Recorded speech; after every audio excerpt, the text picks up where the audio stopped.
Alrighty, so we're all here to learn about Reframer, which is our new it's our new and improved qualitative analysis tool. So let's just do a quick little intro to start off with. So what is qual research? Many of us, we all know what it is, but just let's do a quick refresh. It's basically about collecting and analyzing data from things like interviews, A/B testing, prototype testing, and these are the things that help us understand concepts, opinions, or experiences. And it is the most popular and widely used research method. 85% of people who do research conduct interviews and usability tests. And over the years, we've found that more and more people who are conducting user research are non-researchers, and they're needing more and more to conduct interviews or usability tests with their customers, and needing to turn that research and analysis around really quickly. So we've had a lot of conversations with customers over the years. We've been there ourselves about what the pain points are when it comes to qual research and analysis. Pete, myself, and a lot of Optimal Workshop people have been there in the past, the taking the notes in docs or by hand, transferring them onto actual post-it notes, theming on a real life whiteboard or moving them over to a digital whiteboard. And then there's Excel and sheets, lots of hours spent on columns and rows, playing around with finicky filters. So basically, there's some key pain points that really stick out, and they can all be remedied more or less by having a tool that supports the entire user research workflow in one place. So that's what we set out to achieve with Reframer. So what is Reframer? In a nutshell, it is a tool that allows you to complete your entire qual research workflow without having to leave the tool. So that starts with creating and setting up your study right through to tagging and analyzing your study. So Pete will take you through all of this in more detail shortly. I think one of the things that we really love about Reframer and what we've heard from customers is that it's the perfect tool to bookend your wider research journey. So, for example, you're building a new website. For that, you need to understand what your customers want from you, what they want from your website, what their pain points are, their opinions. And you also want to get a feel for where things are at internally as well with stakeholders. So you'd start with user and stakeholder interviews with Reframer using a discussion guide, for example. Other things your users want in line with what your internal assumptions are or what your stakeholders want. And all of this data is then in Reframer, and you can start theming and grouping. From there, you'd move on to a card sort to understand how people group and label information, then tree tests to work out where your content should sit. And once you're confident in its findability, you'd move on to A/B or prototype testing. And this is where Reframer comes in again with usability testing. And from there, you can further iterate and validate your designs to your heart's content. So that is how Reframer works, as a nice little bookend for your whole research journey in Optimal Workshop. But before I get carried away, I will pass over to Peter now for the fun bit. He is going to take you through the tool itself. Over to you, Pete. Cool. Thanks, Galen. Yeah, well, just a quick introduction, I guess, to myself and getting into user research sort of projects. I guess in my 6 or 7 years in product, in some ways I was sort of forced into doing some user research because of a couple of things. One was I had developed a product strategy, which I had announced confidently, but internally I didn't feel the confidence of, is this exactly what our customers need, and is this what they're after? And so we devised, I guess, some research around hypothesis of what we thought was most important or valuable to our customers. And at the same time, I had a region where we would build things for the region, and we're all hyped about it, would see little to no numbers or usage. And so we've all probably been there. We might have spent a year on a project, and then we're looking at the usage and we're like, man, how come this isn't going up? And it was very expensive. It's always very expensive to build anything. And so in that, just do the classic scenario of here's our hypothesis. And if it's true, this is kind of what we're going to do. And if it's false, then this is the other kind of the action that we'll take. So we'd develop a script, we'd go recruit some of our customers that were keen to chat to us. We would record the transcript, the conversation, and then we'd convert that to a transcript, and then we'd get into post-it notes. So we did them physically and then take photos and turn that into insights and findings. And for all of you who have been through this process, you know that it's very time consuming, and in this age that we're in, we're kind of aligning to the agile kind of sprints and method sort of timing. So there's sort of a lot of just-in-time research and pressure to kind of meet quarterly and roadmaps and things like that. And so that's where at Optimal Workshop, we were discussing with our researchers how they're doing their qualitative research. So with that, what we found is a lot of our researchers, with that kind of pressure of time, going to more of a note-taking way of doing qualitative research. And with that in mind, we've designed Reframer. So what I'm going to do is just take you through a study that we've done, and we are going to look at from setting it up all the way through to analysis to give you a feel for how you can do qualitative research faster, hopefully with finding great quality insights. So with that, as we go, let's just add questions, and Caitlin will and our team will be able to look through them and we can answer them, and we'll just get into it. And we also acknowledge that the Football World Cup is on, but you're choosing to be here with us, and we appreciate that. We appreciate that greatly. So on the setup here, we might just put in to remind ourselves the study objectives. So this is actually a study we did about 9 months ago when we had the new version of Reframer in beta. And so we had a couple of objectives, and we might actually link to some Figma files or a prototype that we're going to be showing or getting a task through. In that, we're going to then add our participants as we've got them recruited. And we'll come back to those. So for us at the beta stage, we kind of wanted to know just this is the basics in terms of our questions and tasks that we're going to go through with our the participants. So what's their background? In this case, it was researchers. We're also interested in understanding in this study, like their experience with information architecture and how they were doing that. And then we started to get into how they were doing qualitative research. And we'd chosen some of our researchers who had worked with the first version and who are using the second one in the beta.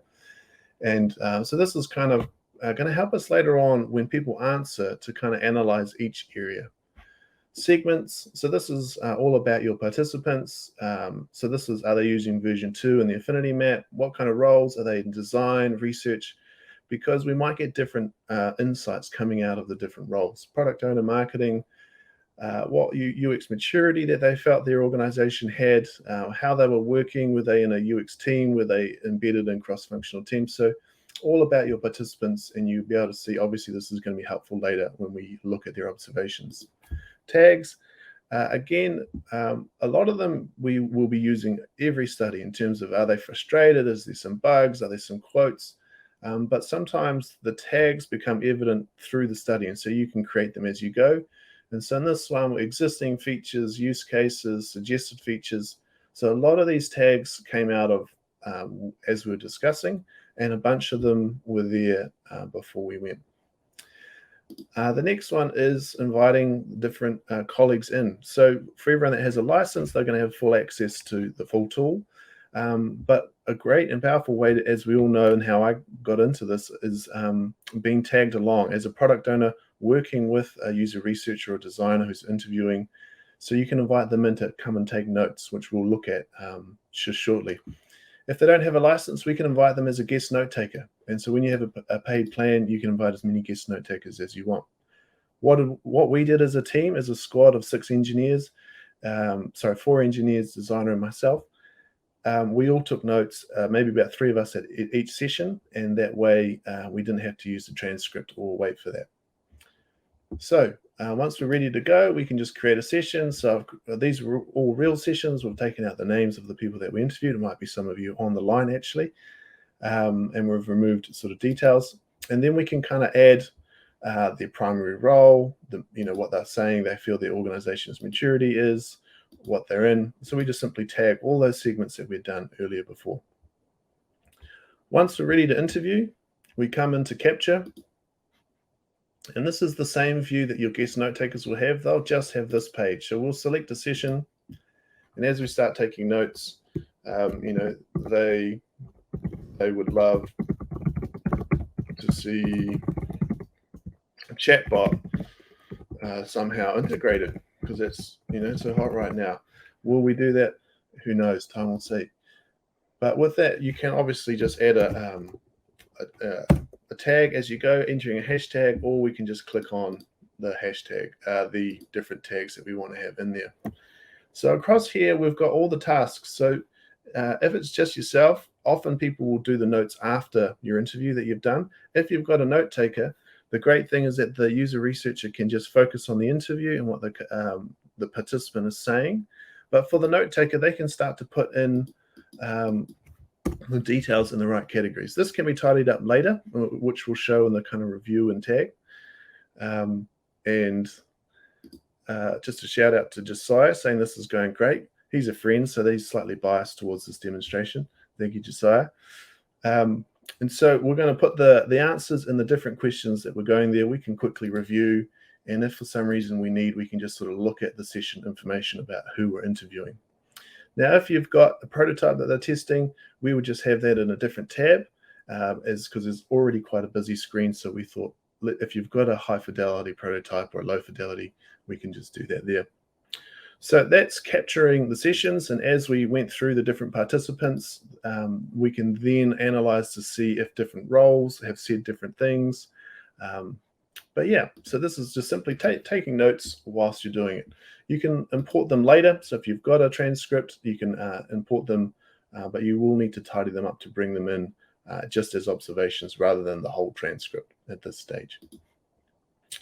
All right, so you've captured a lot of notes. So in our case, we've got about 700. So it's time to tidy it up. So what we might do is 700 is a lot to tidy up. So we might just look at myself, like what are the notes that I've taken? And we might just start looking at what have people kind of said about version 2. So now I've got 50 to tidy up.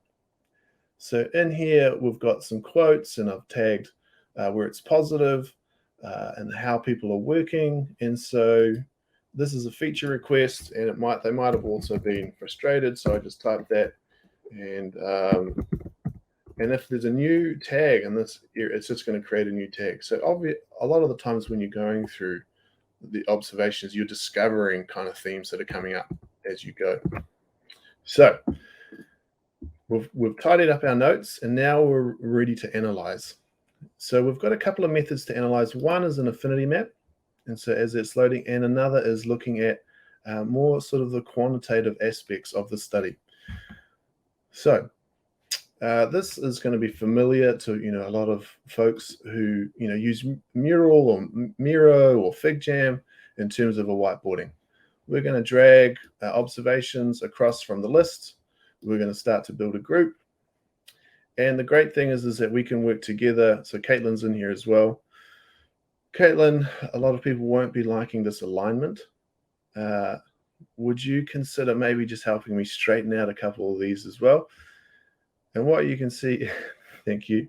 What you can see is as Caitlin works on it, it's going to be locked. So I know which ones she might be editing or moving around and tidying up. Again, on the left here, we're going to start with 700 observations. So this is, this is a lot to get through. So again, we might be like, you know what, I feel confident about maybe grouping mine initially in the team.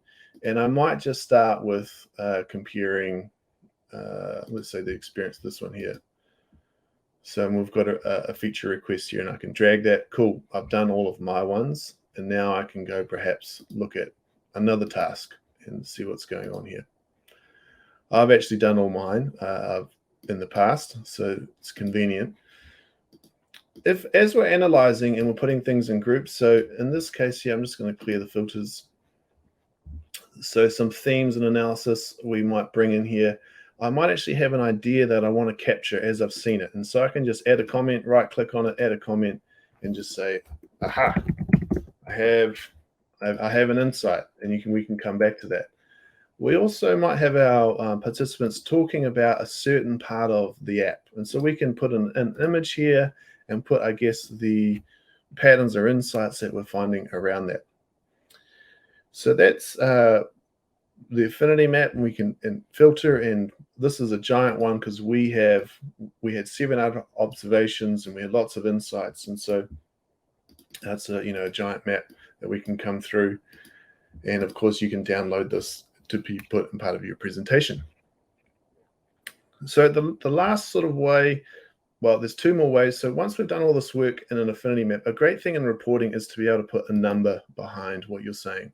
So in groups, what we have is all the work that you've done in the Affinity Map. We now have some quantitative information available. And so we've got all the positive ones here, like what have people said, so we can quickly just grab quotes to put in our report.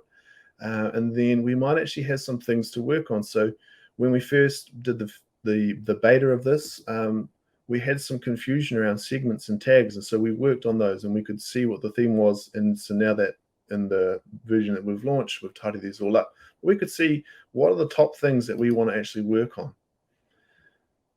So the last other way to build and find insights is through sort of more of a quantitative method. So in Theme Builder, because we've got 700, so it's going to take a little while to load as it brings all of those data in here.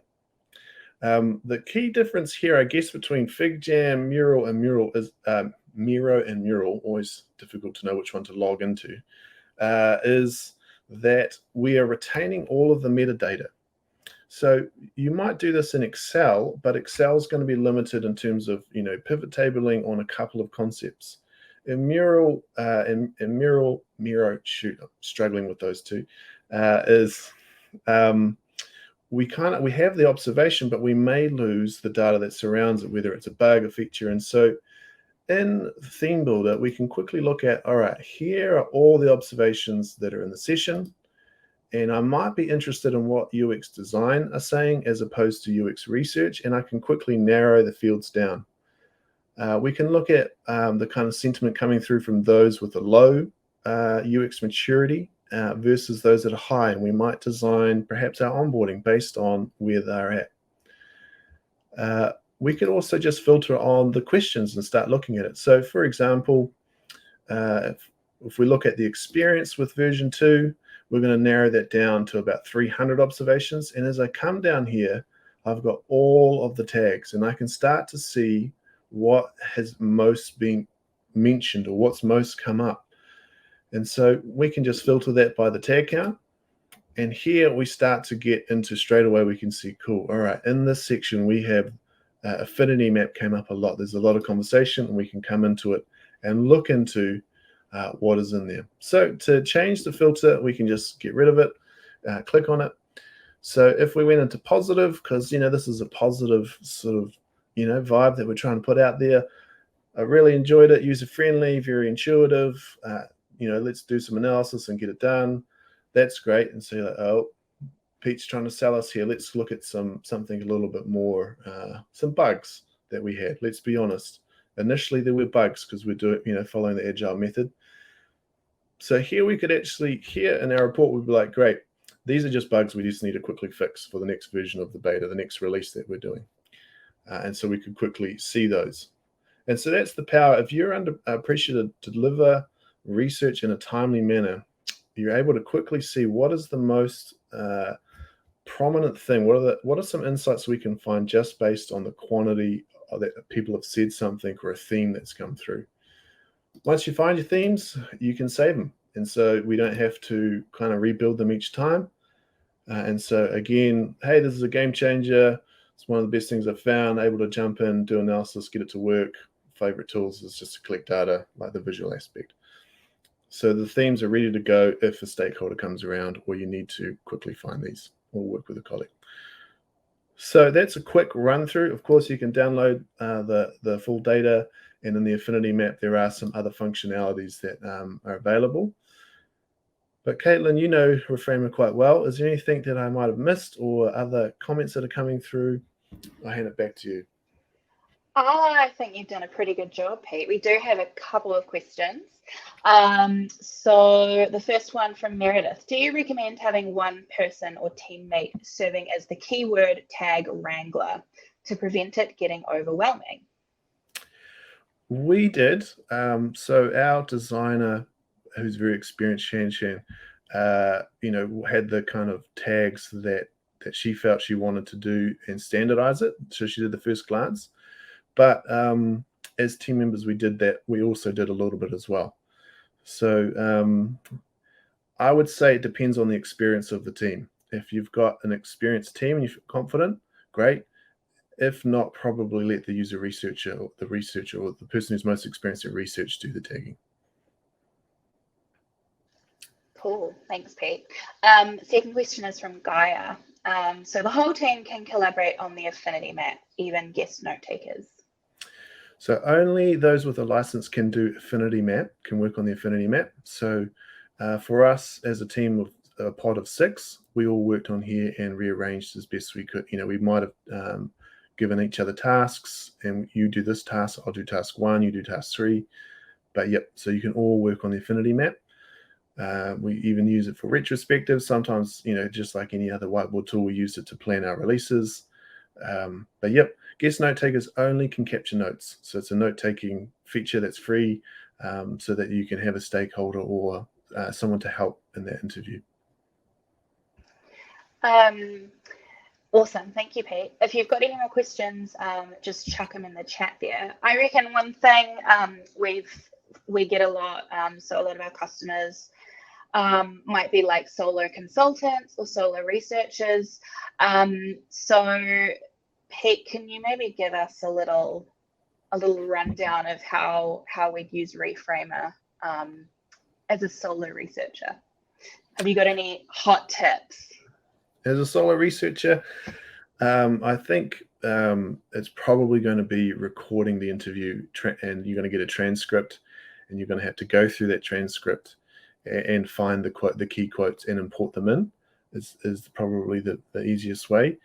I mean, hopefully, I guess the downside of transcripts at the moment, at present, is that you know, as far as artificial has come, especially in the last few weeks, picking up what are the key comments and areas from a transcript is still, you know, needs a human to do that. And so as a solo researcher, that it's unlikely that you'll be able to take notes during a session. That's very challenging. So that's my recommendation. Nice, thanks, Pete.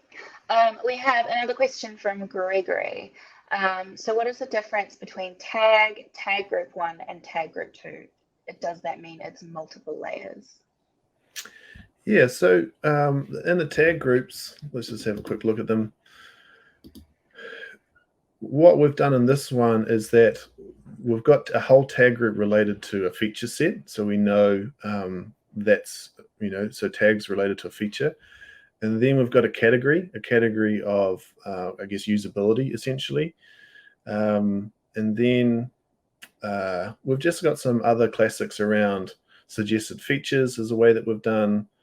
So it's more, tag groups is more about how you work. So if you've got a classic set of tags that you use, you can have them as a tag group. And if you're working in a certain area and you're expecting certain types of metadata to be attached to an observation, and then sometimes you discover the tags as you go, and then you can kind of, yeah, this is a group of tags that have come through. So it's more just to give user researchers flexibility. Hopefully that answers what you're after, Gregory. Thanks, Pete. So we've got a question from Valerie. So Valerie is interested in knowing more about how Reframer works for prototype testing, i.e. in Figma. It can be useful to record notes and then analyze themes and write insights alongside screenshots of wireframes. Is this supported, or would this be something for the backlog? Yeah, thanks, Valerie. So the two ways, I guess, like as you're capturing, you might have the prototype as a task. And so you're just going to say in here, and you might have a link to the prototype. And so every comment that you do, that the participant does related to that prototype, you'd have that on the prototype on a different screen, but all your notes would be captured around that task. And then when it comes to the Affinity Map, the Affinity Map, you can have the screenshot, say here, of that part of the prototype, everything related to that task that you're working on. And so if you want to do analysis specifically around like an image or a prototype, you can do that on the Affinity Map. We have had requests for the prototype to be in and on screen, potentially somewhere over here, so people could refer to it. But at this stage, we're just sort of letting it be another tab. So yeah, hopefully that answers your question, Valerie. Cool. So we've got another comment. I liked the chord diagram in the previous version to find connections between tags and doing the tracebacks between popular to less popular and then less popular to other tags. How could I engage that kind of fundability with the new Reframer?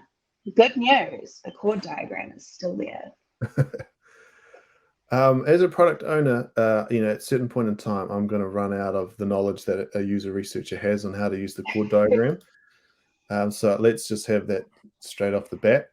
As I build my themes, it's going to show me how they're related to other tags. So I'll do it in an example as best I can. So we've got quotes. So as I highlight quotes, it's going to narrow the chord diagram. And so I can see the quote as the main one. And then I can start to look through and say, hey, there's the quote. And then I can look at, there's actually 4 quotes that relate to bugs. And so there's some wastage of time that we would have looked at 9 months ago.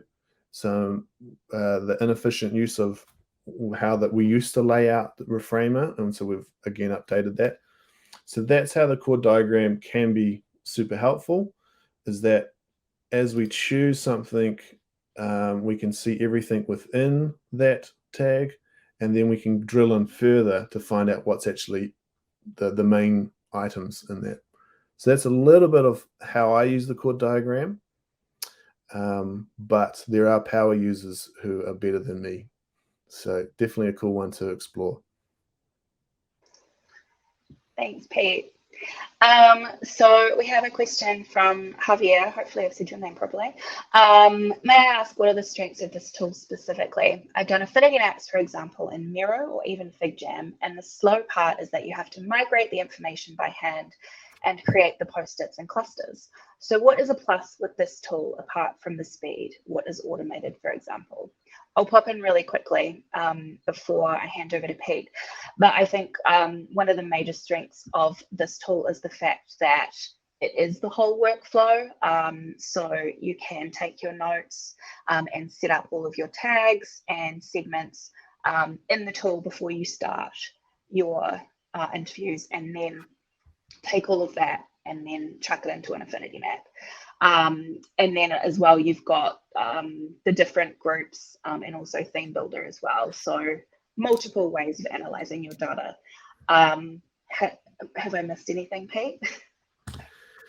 Yeah, I think that you've covered the main point there, is like that even in your question, Javier, is that you don't have to migrate. So that's not a fun administrative task. The other thing is that you get to keep all the metadata that's with each observation. So the segment, the task, and all the tags, and then you can find insights using that metadata rather than just grouping the observations by themselves.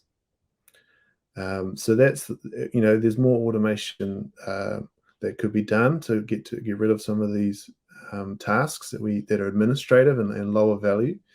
But already we're able to do faster research once we've done all those interviews and turn that into analysis and get findings to the key meetings that we're going to. So yeah, the integration and keeping the metadata is a key power of the Reframer tool. Cool. Thanks, Pete. Yeah, I mean, if anyone's got any other questions, pop them into the comments. Otherwise, I reckon we could possibly wrap up. It's been really awesome to have you all here. We would love to see you in Reframer. Give it a go, have a play around. If you've got feedback, there is a little feedback icon in the tool itself. We're still building, we're still iterating, so please just give us all your feedback. We love it. Yeah, thank you to everyone for joining us today. Thank you for choosing us over the FIFA World Cup. We appreciate it. Yeah, anything from you, Pete, before we sign off? I thought I might get a couple of comments on my Christmas shirt, but that's okay. Like next time I will try and a louder shirt or quieter. We'll just see. I don't know And if you could Gregory. get much louder, but Gregory's just done a last question there. Oh, it's gone. Anyway, oh, there we go. oh no, here it is. So the observations are the raw unit of analysis, but the metadata, tags, tag groups drive the analytical features. Correct. Tags, tag groups, segments that you put in, the actual task that the question relates to, any aspect to it will drive the analytical features of the tool and the filtering. Nice. And look, we've had some feedback on your shirt, Pete. People think it could be louder. Danielle says the print is too small. So next time, find one with a bigger print. Okay. It is a very New Zealand Christmas shirt. So there you go. Cool. Hey, awesome. Thank you so much to everyone who's joined us this morning. If you want to watch this again, or you've got colleagues that you think might love to see this, then it will be recorded. And yeah, stay tuned for our next live training, which will be next year. Otherwise, have a fantastic Christmas break, fantastic New Year, and we look forward to seeing you in 2023. Yeah. Thanks, guys. Thanks, everyone.